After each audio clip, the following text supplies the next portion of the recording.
చూస్తే చాలు. అందుకే శివమహాపురాణంలో ఒక మాట చెప్తారు, మహాపురుషుడైనటువంటి వాడు, పరమ భాగవతోత్తముడైనటువంటి వాడు పూజ చేసుకోగానే బయటికి వస్తుండగా ఎవరైనా చూస్తే ఆ రోజున వాడు త్రివేణీ సంగమ స్నానం చేశాడని ఫలితం వేస్తారు. ఒక్క సత్పురుషుడు కానీ కనపడితే జీవితంలో ఆయన వంక నువ్వు ఇలా చూస్తే ఆ రోజున గంగా స్నానం చేసిన ఫలితం వేస్తారు, పాపం పోతుంది. కల్పతరువు దగ్గరికి వెళ్ళి నిలబడిన పుణ్యం ఇస్తారు. అందుకే అప్పటి వరకు ఏ కోరిక నీకు తీరలేదో అది తీరుతుంది.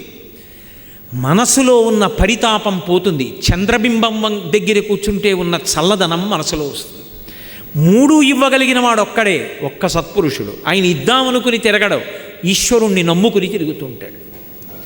అందుకే సత్పురుషుల యొక్క సహవాసం అంత గొప్పది. వాళ్ళ కోసం భగవంతుడు వెంటబడి తిరుగుతూ ఉంటాడు. తులసీదాస్ గారు చచ్చిపోయిందని తెలియక ఒక వ్యక్తిని బ్రతికున్నాడనుకుని బ్రతికున్నాడన్న మాటతో మాట్లాడారు. టక్కుని లేచి కూర్చున్నాడు. పాదుషాకి చెప్పారు, ఓ చచ్చిపోయిన వాళ్ళని బతికించగలవుట, ఏది నా దగ్గర కూడా ఒక చమత్కారం చెయ్యి అన్నాడు. నేను చెయ్యను, నేను అన్న మాట రాముడు నిజం చేస్తాడు, నాకు వాటితో సంబంధం లేదన్నాడు తులసీదాస్ గారు. అలాగా, కొరడాలతో కొట్టండి, ఎందుకు చేయడం అన్నాడు. భటులు వచ్చి కొరడాలు పట్టుకుని కొట్టబోయారు. ఇలా చేతులు ఎత్తారు, అంతే కోట బురుజుల మీద ఎక్కడ చూసినా కోతులు వచ్చి కూర్చున్నాయి మహోగ్రంగా. ఒక్కొక్క కొరడా చెయ్యెత్తిన వాడిని 2 కోతులు పట్టుకున్నాయి. హడిలిపోయి పాదుషా సింహాసనం విడిచిపెట్టి పారిపోయాడు కోటలోకి. అప్పుడు తులసీదాస్ గారు హనుమాన్ చాలీసా చేశారు. అంత శక్తివంతమైంది హనుమాన్ చాలీసా. సత్పురుషుడికి ఆపద కలిగితే పరమేశ్వరుడు చూస్తూ ఉంటాడు, కాపాడుకుంటాడు. అందుకే అటువంటి సత్పురుష సహవాసమును విడిచిపెట్టవద్దు. ఎవరో ఒక సత్పురుషుడితో ప్రయత్నపూర్వకంగా సహవాసం పెట్టుకోండి. ఆయన వెంట తిరగడం, ఆయన మాటలు వినడం నేర్చుకోండి. సత్పురుషుడు అని నేను అన్నప్పుడు ఆయన శరీరంతో ఉన్నారా లేదా అన్నదాంతో కూడా సంబంధం లేదు. ఒక చంద్రశేఖర భారతీ మహాస్వామి, ఒక అభినవ విద్యాతీర్థ మహాస్వామి, ఒక చంద్రశేఖరేంద్ర సరస్వతి మహాస్వామి, ఇటువంటి వారు చెప్పినటువంటి ఉపన్యాసాల సంకలనమైన పుస్తకాలు కూడా సత్పురుషులే. ఆయన పుస్తకం చదువుతున్నాననుకోండి, ఆయన మాటలు చదువుతున్నానంటే ఆయన నా దగ్గర కూర్చుని నాకు చెప్తున్నట్టే. నిరంతరం నేను ఆయన మాటలు చదువుకుంటూ ఉంటాననుకోండి, ఎప్పుడూ నాతో మహాస్వామి వారు కలిసి నడుస్తూ ఉంటారు. నేను ఎప్పుడూ చంద్రశేఖర భారతీ స్వామి వారి గురించి చెప్తున్నాను అనుకోండి, ఆయన పుస్తకాలు చదువుతుంటే నాతో కలిసి ఆయన తిరుగుతున్నట్టు. మహాపురుషుల యొక్క గ్రంథములను చదవడం మర్చిపోవద్దు, ఆర్షవాంగ్మయాన్ని విస్మరించవద్దు. వ్యాసకృతమైనటువంటి గ్రంథములు వ్యాసుడు మనకు అందుకే ఇచ్చాడు. వ్యాసుడు లేని నాడు వాంగ్మయము అంధకారము. వేద విభాగం చేసి 18 పురాణములనిచ్చి 4 పురుషార్థముల సమన్వయమైనటువంటి మహాభారతాన్నిచ్చి జాతికి కన్ను తెరిపించినవాడు వ్యాసుడే. అటువంటి వ్యాసప్రోక్తమైనటువంటి పుస్తకాలు చదవడం మానవద్దు. మీ ప్రయత్నం లేకుండా మీ మనసు పవిత్రమైపోతుంది, భగవంతుణ్ణి పట్టుకుంటుంది. నేను మీకు ఒక్కటే చెప్తున్నా. అందుకే నైమిషారణ్యంలో ఋషులందరూ వెళ్ళి వచ్చినటువంటి సూతుణ్ణి అడిగారు, ఇవాళ ఉన్నటువంటి పరిస్థితుల్లో కలియుగంలో అలసులు, మందబుద్ధియుతులు, అల్పతరాయువులు, ఉగ్రరోగ సంకలితులు, మందభాగ్యులు, సుకర్మములెవ్వియు చెయ్యజాలరీ కలియుగమునందు మానవులు కావున ఎయ్యది సర్వసౌఖ్యమయ్యలవడు ఏమిటంబడము ఆత్మకు శాంతి మునీంద్ర చెప్పవే. ఈ కలియుగంలో ఏది చదువుకోవాలి, ఈ కలియుగంలో ఏది రక్షిస్తుంది, అటువంటిది మాకు చెప్పండి అని అడిగారు. వెంటనే భాగవతం చెప్పాడు సూతుడు. 7 రోజులు భాగవతం చదువుకోమంటారు, భాగవత సప్తాహం చేయండి అంటారు. అంటే దాని ఉద్దేశం 7 రోజుల్లో భాగవతం అంతా చదవమని కాదు, బతికున్నంతకాలం భాగవతం చదువుతూనే ఉండాలి.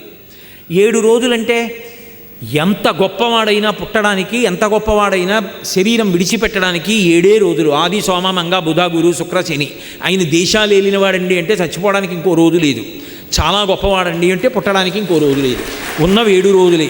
అందుకని భాగవతం సప్తాహం అంటే బతికున్నంతకాలం భాగవతం చదువుకో. భాగవతం చదువుకోవడం కలియుగంలో సమస్త పాపముల నుండి విముక్తి పొందడానికి సాధనం. అందుకే ఈ కలియుగమందు మానవులు అని అడిగారు ఋషులు. అటువంటి భాగవత గ్రంథాన్ని చదివితే మీ ప్రమేయం లేకుండా మీ మనసు భగవంతుడి దగ్గరికి ఎడుతుంది. అది భాగవతం గొప్ప. మీరు ప్రయత్నపూర్వకంగా పెట్టక్కర్లేదు, మీకు తెలిసి కానీ తెలియక కానీ. నవ్వుతూ కానీ సరదాగా కానీ భాగవతం చదవండి, మీ మనసు ఆయన దగ్గరికి వెళ్ళిపోతుంది. ఆ కృష్ణ భగవానుడు దశమస్కంధం లీలలు చదువుతూ ఉంటే అందున బాలకృష్ణుడి యొక్క లీలలు, అందుకే దశమస్కంధంతో మొదలు పెడతారు భాగవతం చదవడం. ఆ చిన్ని కృష్ణుడి యొక్క లీలలు చదువుతూ ఉంటే మీరు ఆంతరమైనటువంటి వేదాంతం తెలుసుకుని చదవండి, తెలుసుకోకుండా చదవండి, మనసుని పట్టుకుంటుందంటే. ఎన్ని లీలలు చేశాడండి మహానుభావుడు. పుడుతూనే ఓయమ్మ నీ కుమారుడు మా ఇండ్లను పాలు పెరుగుమన నీడమ్మ పోయదమెక్కడికైనను మాయన్నుల సురబులాన మంజులవాణి. ఇంట్లో పిల్లలకి పాలు లేవని బాలింతలు మొరలు పెట్టపక పకన గియా బాలుండాలము చేయుచు ఆలకు గ్రేపులను విడిచ అంబోజాక్షి. వారిల్లు సొచ్చి కడవల దూరంబుగ నెయ్యి త్రాగితుదనా కడవల్ వీరింట నీసుతుండిడ వారికి వీరికిని పెద్దవాదయ్య సతి. ఆడంజని మీగడ పెరుగోడక నీ సుతుడు త్రావి ఒక ఇంచు కథ కోడలి మూతింజరిమిన కోడలు ముచ్చనుచు అత్త కొట్టెల తాంగి. ఇన్ని వారిల్లు సొచ్చి పీటలు రోలు ప్రోవిడి ఎక్కి చేపెట్టజాలక కుండ కిందొక పెద్ద తూటునరించి మీ పట్టి మిగడపాలు చెరలు పట్టి త్రావెతలోదరి. ఒక్కొక్క చోటికి వెళ్ళేవాడు, వెన్నంతా తినేసేవాడు. అత్త కోడలు కలిసి ఎవరికి పెట్టేవారు కాదు. తినేసి కోడలు మూతికి వెన్న రాసి పారిపోయేవాడు. అత్తగారు పొద్దున్న లేచి ఖాళీ కుండలు చూసి కోడలు ముచ్చనుచు అత్త కొట్టెల తాంగి. రాత్రి నువ్వే తినేసావు వెన్నని చెప్పి అత్త కోడల్ని కొట్టేది. దాచుకోవడం గొప్ప కాదు, పెట్టుకోవడం గొప్ప. చాగే నైకే అమృతత్వమానసోహు నేర్పాడు.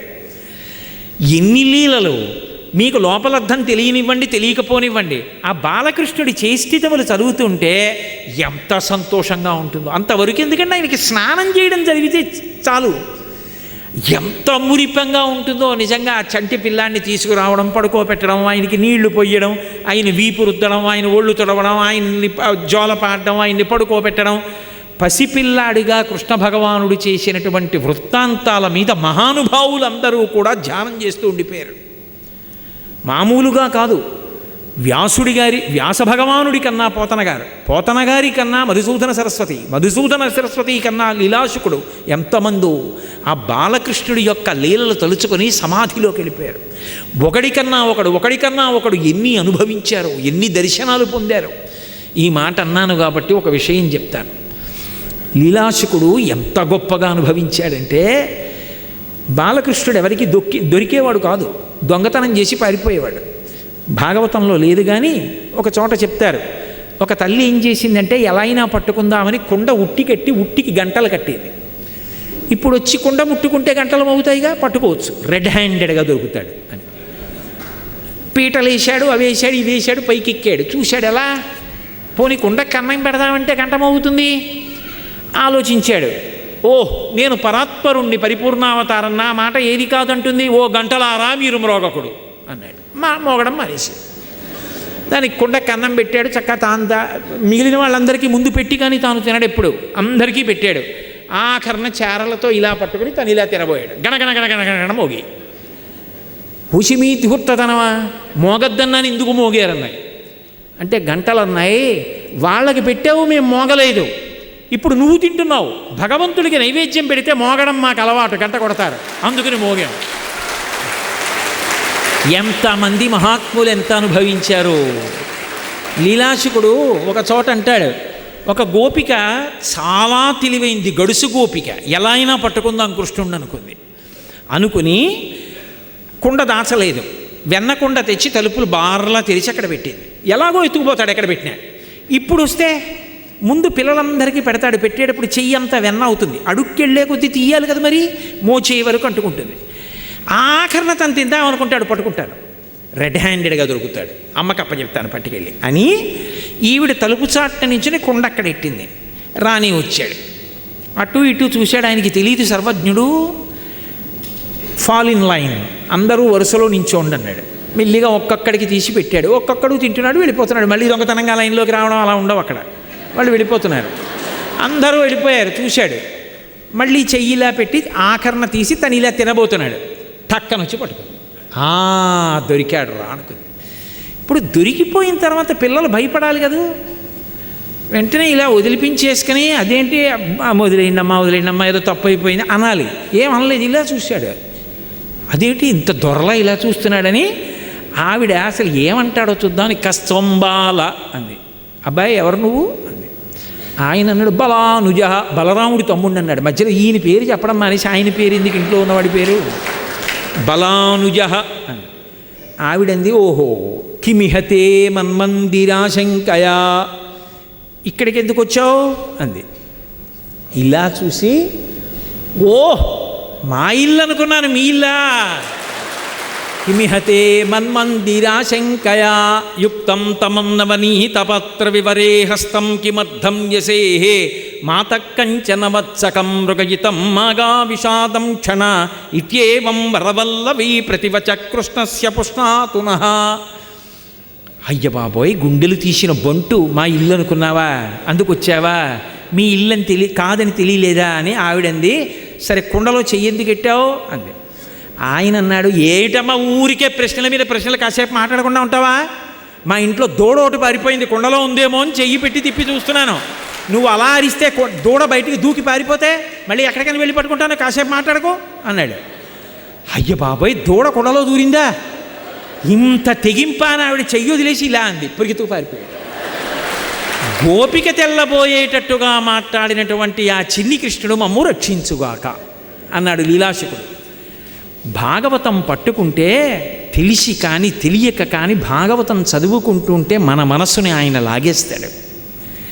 అందుకే జారలీల చోరలీల, తెల్లారితే అక్కడెక్కడో కుక్కల మురిగే దొంగలు పడ్డారంటాం, చీకటి పడితే జారలీల. ఈ రెండు ఆయన చేసిన దొంగతనాలు జారత్వం కాదు, మనను ఉద్ధరించడానికి ఆ లీలలు చేసి కలియుగంలో అవి తలుచుకుంటే మన మనసు నేరంతోనైనా పోని నింద చేసైనా దొంగతనం చేశాడైనా కృష్ణ అంటామేమో, అంటే కాపాడదామని మహానుభావుడు అన్ని లీలలు చేశాడు. వెంకటేశ్వరుడు చెప్పుకున్నాడు పద్మావతీదేవి చెలికెత్తెలతో, నువ్వెవరని అడిగితే నేను కృష్ణుణ్ణి, నేను నందుడి యొక్క కుమారుణ్ణి, సుభద్ర అన్నగారిని అని చెప్పుకున్నాడు. నేను కృష్ణ పరమాత్మని అని చెప్పాడు, పరిపూర్ణావతారం కనుక. అందుకే అన్ని అవతారాలు ఆ వెంకటేశ్వరుడే. వేదోద్ధారణ మందరాభరణ పృథ్వీధర్మ నిర్మాణ ప్రహ్లాదత్రాణ బలిప్రతారణ నృపాహంకార నిర్వాపన వైదీహీరమణ ధనంజయ జయ వ్యాపార పారీణ క్షోణీ దివ్యత్కరుణ తమోహరణ తండ్రి వెంకటేశ ప్రభో. అటువంటి మహానుభావుడు ఇన్ని మార్గాలు మనకిచ్చి ఉండగా కలిపురుషుడు మన్నెందుకు చెనకుతాడు?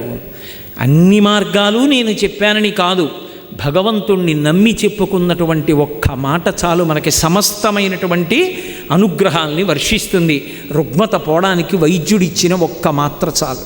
అలా రెండు అయితే పసిపిల్ల కొంట్లో బాగోలేదా, ఇదిగో ఫలానా వార్డుకి వెళ్ళంటారు.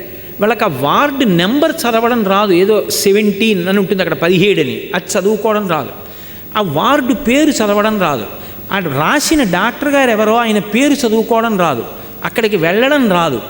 నేను కాసేపు ఏం చేస్తుంటానంటే అలా ఎవరైనా వస్తే వాళ్ళ ఓపీ టికెట్ నేను తీసుకుని రామ్మా అని ఆ డాక్టర్ గారి దగ్గరికి తీసుకెళ్ళి ఈయనే డాక్టర్ గారని చెప్పి ఆ మందులు మళ్ళీ సరిగా అర్థమయ్యాయో లేదోనని మెడికల్ షాప్ దగ్గర ఆ అమ్మాయికి మందులు తీసుకుని ఉచితంగా ఇస్తారు కదా వైద్యశాలలో, ఇది 3 పూట్ల వేసుకోవాలి, ఇది 2 పూట్ల వేసుకోవాలి అని చెప్పి నాకు సాధ్యమైనంత వరకు ఉపకారం చేసి ఇంటికి వెళ్ళిపోతుంటానండి. అంది నేను ఎంత తెల్లబోయానంటే నా భార్య లోపల వంట చేస్తోంది, నేను ఒకసారి ఇలా రా అన్నాను.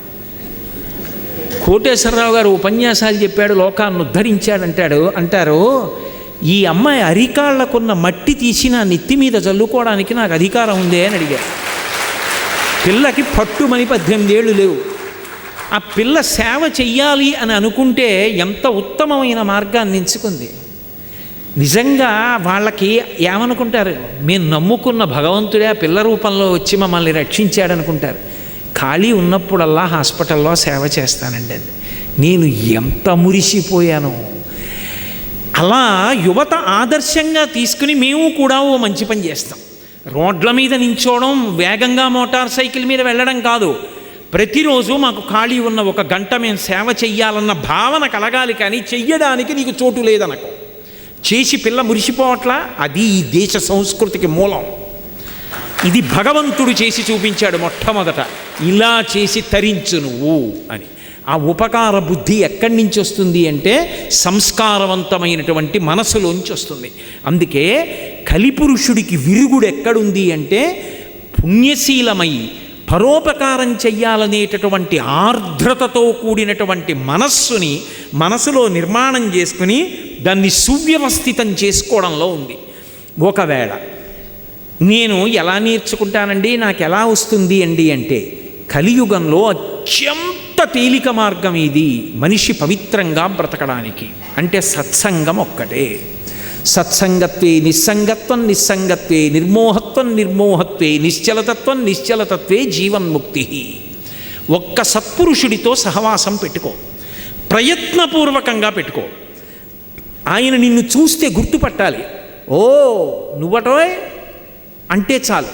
కాదు పేరు పెట్టి పిలిచాడు, ఇంకా అదృష్టవంతుడివి. కాదు ఆయన నిన్నేదో వరస పెట్టి పిలుస్తాడు, నా కొడుకు లాంటి వాడి వాయ్ అన్నాడు, పొంగిపో. కోట్లు పోని బెంగెట్టుకోకు, సత్పురుషుతో సహవాసం మాత్రం పోగొట్టుకోకు. ఎందుచేత కొన్ని వేల జన్మల సాధన చేస్తే తప్ప మాట వినని మనసు సత్పురుష సహవాసమునందు లొంగిపోతుంది. నేను పరమసత్యం చెప్తున్నా మీతో. రామకృష్ణ పరమహంస అంటారు, ఏనుగు అలా వెళ్ళిపోతోందనుకోండి, అది చెయ్యని పనులు ఉండవు. అంత ధూర్త చేష్టితములు, కొమ్మలు వంచేస్తుంది, అక్కడ ఉన్న కుండీ లాగేస్తుంది, ఇది పడగొట్టేస్తుంది, అది పడగొట్టేస్తుంది. అదే నేను ఒకసారి చూశా, ఒక దేవాలయంలో ఏనుగు వెళ్ళిపోతూ అలా వెళ్ళిపోతుంది. ఒక ఆవిడ పువ్వులు పెట్టుకుని తొండం పెట్టి ఆవిడ కొప్పులో ఉన్న పూలు లాగేసి. ఏమిటంటే అదో ధూర్త చేష్టితం, అది ఏనుగు, దాని అల్లరి దానిది. అదే ఏనుగు పక్కన మావటి వెళ్తున్నాడు అనుకోండి, అది ఇలా తొండం ఎత్తుతుంది, ఏ అరిటాకో లాగుదామని అని ఇలా అంటాడు, కిందకి దింపేస్తుంది. పక్కన మావటి ఉన్నంతసేపు తొండం ఎత్తి ఏ పని చేయదు. ఎందుకనంటే అన్నాడంటే దింపుతుంది.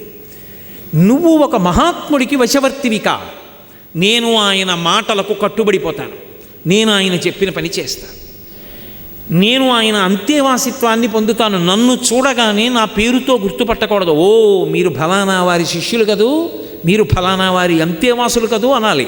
అప్పుడు ఏమవుతుంది, తప్పు చేస్తే పెద్ద ఆయనకి పేరు పాడైపోతుంది. కాబట్టి నేను చేయకూడదు. ఆయన మాటలు జ్ఞాపకానికి వస్తుంటాయి. నువ్వు వేల జన్మలు సాధన చేస్తే ఏదొస్తుందో సత్పురుషుడితోటి సహవాసము వలన అదే పుణ్యం కలుగుతుంది. సాధన చాలా తేలికైపోతుంది. పైగా నీ ప్రమేయం లేకుండా విశేష పుణ్యరాశి పడిపోతుంది. ఆయన ఎక్కడికి ఎడతాడు? గుళ్ళో కడతాడు. ఆయన ఏం చేస్తాడు? గ్రంథపఠనం చేస్తాడు.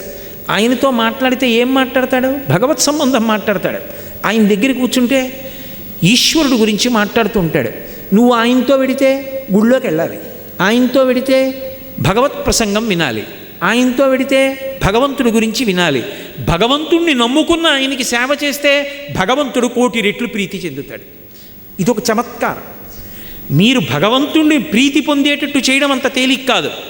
కానీ భగవద్భక్తుడికి మీరు ఏదైనా సేవ చేసి భగవంతుడు ప్రీతి పొందేట్టు చేయడం చాలా చాలా తేలిక.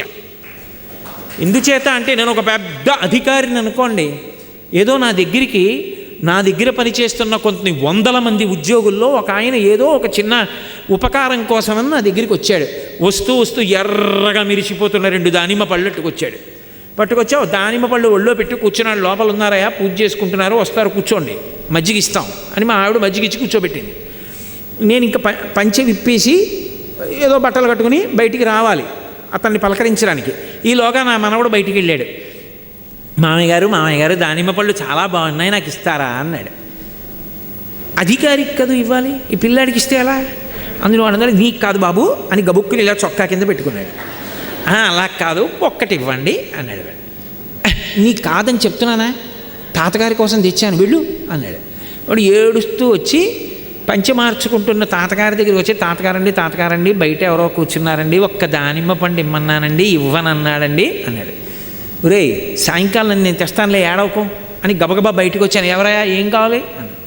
అయ్యా నమస్కారం అండి, ఇదిగో దానిమ్మ పళ్ళు తెచ్చాను, నాకు ఈ ఉపకారం చేయ. నోరు ముయ్యి, ఉపకారం లేదు ఏమీ లేదు, ఇంకో 5 ఏళ్ళు నువ్వు అక్కడే పనిచేయి, పట్టుకో దానిమ్మ పళ్ళు. వెనకాల ఇంకోడు వచ్చాడు. వాడు 2 దానిమ్మ పళ్ళు తెచ్చి ఓ దానిమ్మ పండు 2 పట్టుకుపోని అడగగానే మనవాడికి ఇచ్చాడు. వాడు సంతోషంగా ఏమండి తాతగారు బయట ఉన్న అంకుల్ దానిమ్మ పళ్ళు ఇచ్చారన్నాడు. ఇప్పుడు మురిసిపోయి బయటకు వచ్చాడంటే పక్షపాతంతో చేస్తున్నాడని కాదు నా ఉద్దేశం.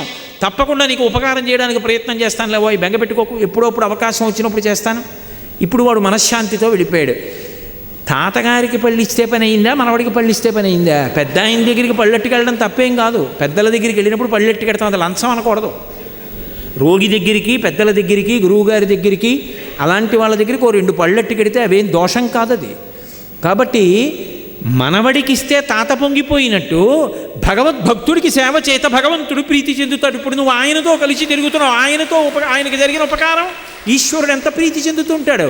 తేలిక మార్గం ఈశ్వరుణ్ణి చేరుకోవడానికి ఏర్పడిపోయింది. అందుకే సత్సంగత్వే నిస్సంగత్వం, నిస్సంగత్వే నిర్మోహత్వం, నిర్మోహత్వే నిశ్చలతత్వం, నిశ్చలతత్వే జీవన్ముక్తి. ఆధారం ఎక్కడుంది? సత్సంగంలో ఉంది.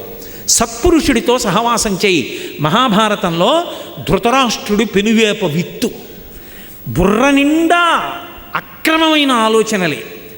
అటువంటి వాడికి శ్రీకృష్ణ పరమాత్మ విశ్వరూప దర్శనం ఇచ్చినప్పుడు దివ్యనేత్రములిచ్చి విశ్వరూపాన్ని దర్శనం చేసే అదృష్టాన్ని ఇచ్చాడు. ఎందుకు ఇచ్చాడు? ఎన్ని తప్పులు చేయనివ్వండి, రాత్రి అయ్యేటప్పటికి విదురుణ్ణి పిలుస్తాడు. పరమధార్మికుడు, భగవద్భక్తుడు. పిలిచి, నిద్ర పట్టట్లేదో ఈ విదురా, ఏమైనా 4 మంచి మాటలు చెప్తూ అంటాడు. అంటే విదురుడు అంటాడు, రాత్రి నిద్ర పట్టకపోవడం చాలా దుర్లక్షణం. దొంగతనం చేసేవాడికి పట్టదు, పరకాంతలను ఆశించేవాడికి పట్టదు, లేకపోతే జూదం ఆడేవాడికి పట్టదు, మద్యపానం చేసేవాడికి పట్టదు. 4ంటిలో నువ్వే కోవకి చెందినవాడివి అని అడుగుతాడు. పరుల సొమ్ము ఆశించేవాడిని, మా తమ్ముడి బిడ్డల రాజ్యం నా బిడ్డలకి ఇద్దామని చూస్తున్నా, అందుకే నిద్ర పట్టదు. అయినా నువ్వు మంచి మాటలు చెప్పు, వింటాను అంటాడు. అంటే విదురుడు చెప్తూ ఉంటాడు. విదురుడు చెప్పినవన్నీ వింటాడు. అతనికి ఉన్న ఒకే ఒక గొప్ప గుణం ఏమిటంటే, ఒకప్పుడు విదురుడి మీద కోప్పడ్డాడు. విదురుడు పాండవుల దగ్గరికి వెళ్ళిపోయాడు, కబురు చేశాడు, నువ్వు లేకపోతే నేను ఉండలేను విదురా, వెనక్కి వచ్చేయమన్నాడు. వచ్చేసాడు విదురుడు. ఒక్క సత్పురుషుడితో సహవాసం పెట్టుకున్నాడు. దాని కారణం చేత శ్రీకృష్ణ పరమాత్మ విశ్వరూప సందర్శనం చేయించడానికి కళ్ళిచ్చారు. సత్పురుషుడితో సహవాసం ఎంత గొప్ప స్థితికి తీసుకెడుతుంది అన్నదానికి మహాభారతంలో ఆ ధృతరాష్ట్రుడి యొక్క వృత్తాంతమే ప్రబల తార్కాణం. అందుకే పెద్దలు ఒక మాట చెప్తారు, అసారే ఖలు సంసారే సారమీతచతుష్టయం కాశ్యాం వాసః సతాం సంగో గంగాభ శంభుసేవనం. బాగా జ్ఞాపకం పెట్టుకో అని చెప్పారు. ఈ సంసారము అసారము, ఇందులో 4 సారవంతమైన విషయాలు ఉన్నాయి. ఈ 4 నేనిప్పుడు ఒకటి కూడా లేదు అంటే చాలా జాగ్రత్త సుమా, జీవితాన్ని పాడు చేసుకుంటున్నావు. ఈ 4 ఉండేటట్టు చూసుకో. కాశ్యాం వాసః, కాశీపట్టణంలో కొంతకాలం ఉండు. సతాం సంగో, ఎవరో ఒక్క సత్పురుషుడితోటి నాకు అనుబంధం ఉంది, నా పేరు చెప్తే ఆయన గుర్తుపడతారు, నన్ను చూస్తే పేరు పెట్టి పరమ ప్రేమగా పిలిచి మాట్లాడతారు అన్న స్థితిని నిలబెట్టుకో. సతాం సంగో, ఆయనతో కలిసి తిరుగు, అది నీకు విశేష పుణ్యాన్ని ఇస్తుంది.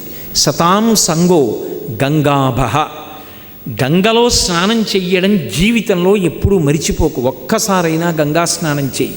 అందుకే శంకరాచార్యులు వారు అంటారు, భగవద్గీత కించిదీత గంగాజలలవ కణికాపీత సకృతపియేన మురారి సమర్చ క్రియతే తస్య యమేన చర్చ అంటారు. శ్రీ మహావిష్ణువు యొక్క పూజ, పరమశివుడి అభిషేకం, భగవద్గీతలో ఒక్క శ్లోకమన్నా చదవడం, గంగా స్నానం అంత గొప్పవి. కాబట్టి అటువంటి గంగాభ శంభుసేవనం, ఈ 4 సారవంతములు. కనీసం ఒక్క సత్పురుషుడితో సహవాసం పెట్టుకో, జీవితం మారిపోతుంది. నేను మీతో పరమ సత్యం చెప్తున్నాను, కొన్ని వేల జన్మల నుండి మనం సాధించుకోలేనటువంటి సాధన ఒక సత్పురుష సహవాసము వలన వచ్చేస్తుంది.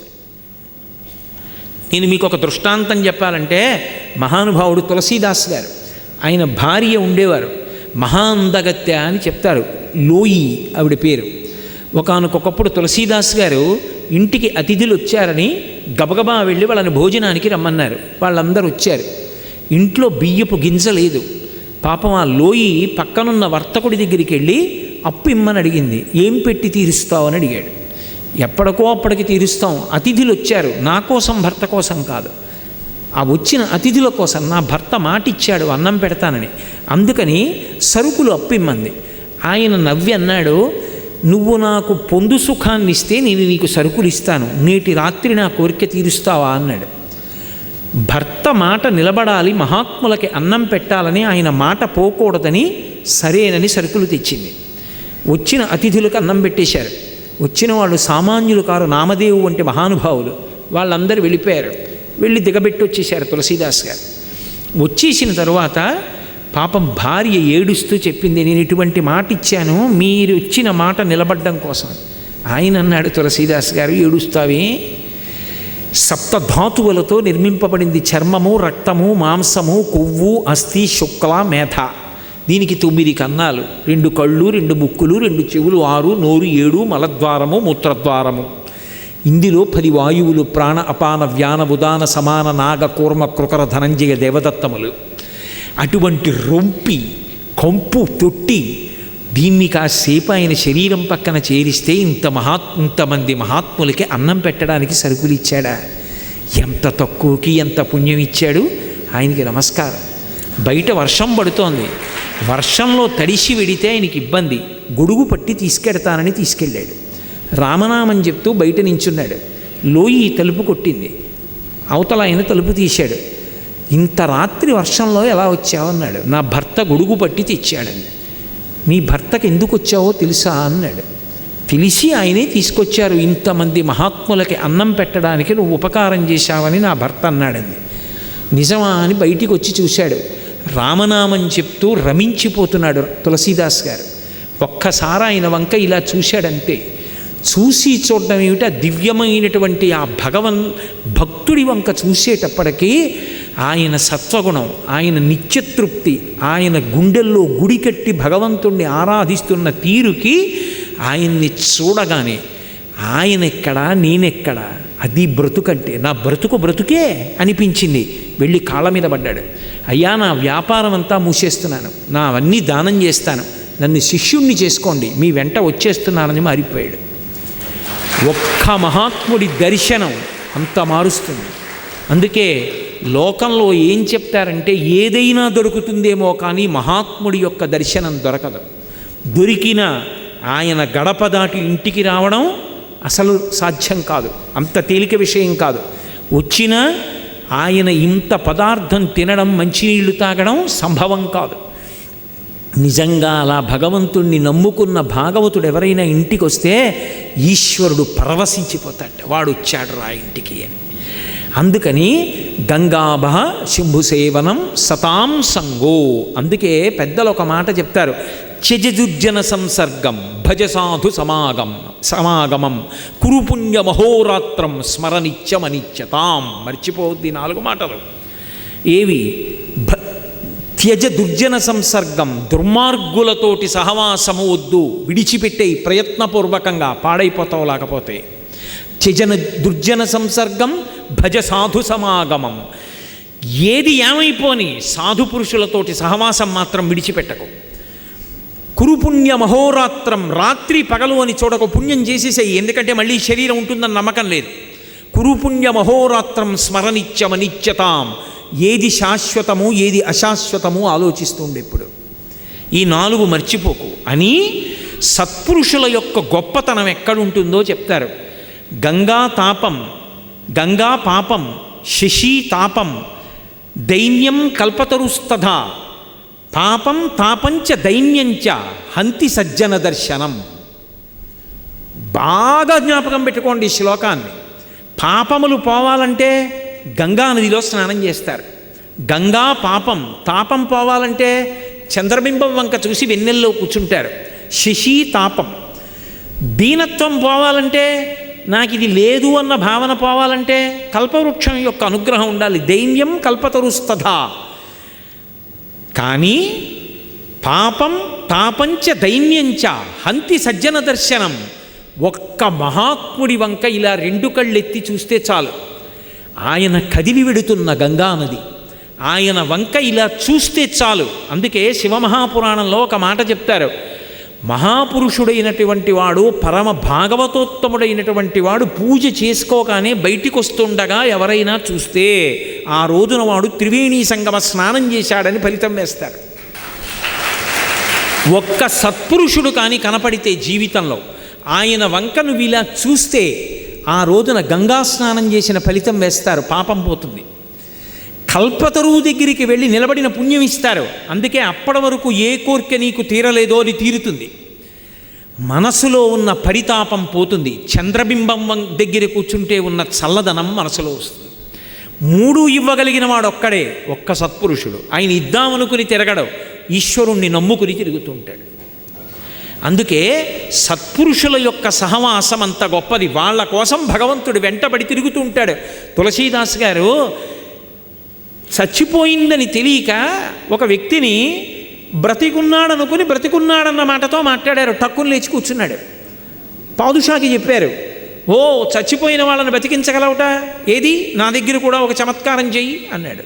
నేను చెయ్యను, నేను అన్న మాట రాముడు నిజం చేస్తాడు, నాకు వాటితో సంబంధం లేదన్నాడు తులసీదాస్ గారు.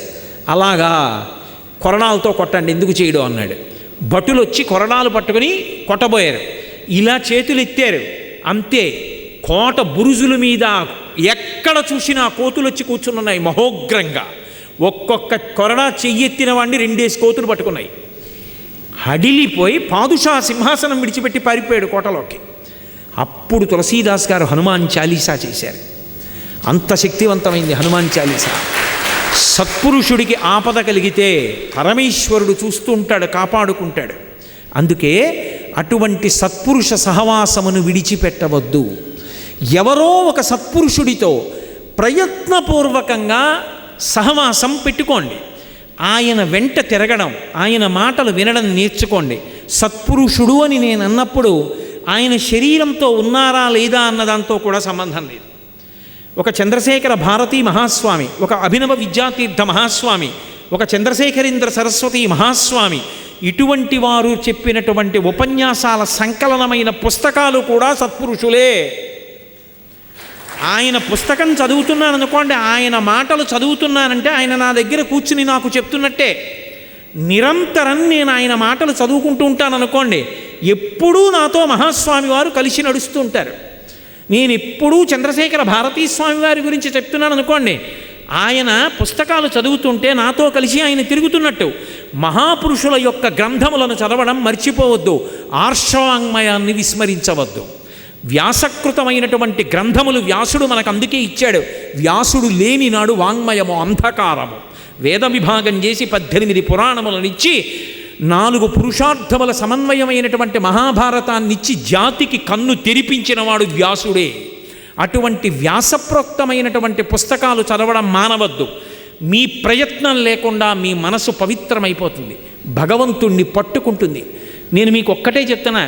అందుకే నైమిషారణ్యంలో ఋషులందరూ వెళ్ళి వచ్చినటువంటి సూతుణ్ణి అడిగారు, ఇవాళ ఉన్నటువంటి పరిస్థితుల్లో కలియుగంలో అలసులు, మందబుద్ధియుతులు, అల్పతరాయువులు, ఉగ్రరోగ సంకలితులు, మందభాగ్యులు, సుకర్మములెవ్వియు చెయ్యజాలరీ కలియుగమునందు మానవులు కావున ఎయ్యది సర్వసౌఖ్యమయ్యలవడు ఏమిటంబడము ఆత్మకు శాంతి మునీంద్ర చెప్పవే.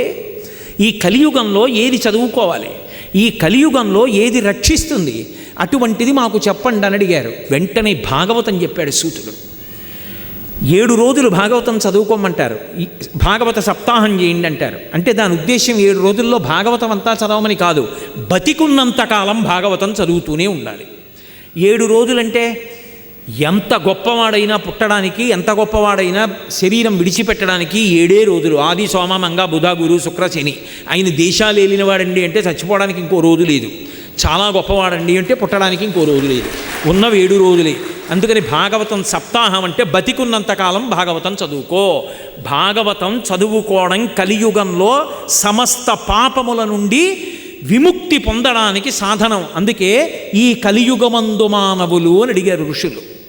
అటువంటి భాగవత గ్రంథాన్ని చదివితే మీ ప్రమేయం లేకుండా మీ మనసు భగవంతుడి దగ్గరికి ఎడుతుంది. అది భాగవతం గొప్ప. మీరు ప్రయత్నపూర్వకంగా పెట్టక్కర్లేదు. మీకు తెలిసి కానీ తెలియక కానీ, నవ్వుతూ కానీ సరదాగా కానీ భాగవతం చదవండి, మీ మనసు ఆయన దగ్గరికి వెళ్ళిపోతుంది. ఆ కృష్ణ భగవానుడు దశమస్కంధం లీలలు చదువుతూ ఉంటే అందున బాలకృష్ణుడి యొక్క లీలలు, అందుకే దశమస్కంధంతో మొదలు పెడతారు భాగవతం చదవడం. ఆ చిన్ని కృష్ణుడి యొక్క లీలలు చదువుతూ ఉంటే మీరు ఆంతరమైనటువంటి వేదాంతం తెలుసుకుని చదవండి, తెలుసుకోకుండా చదవండి, మనసుని పట్టుకుంటుందంటే. ఎన్ని లీలలు చేశాడండి మహానుభావుడు. పుడుతూనే ఓయమ్మ నీ కుమారుడు మా ఇండ్లను పాలు పెరుగు మన నీడ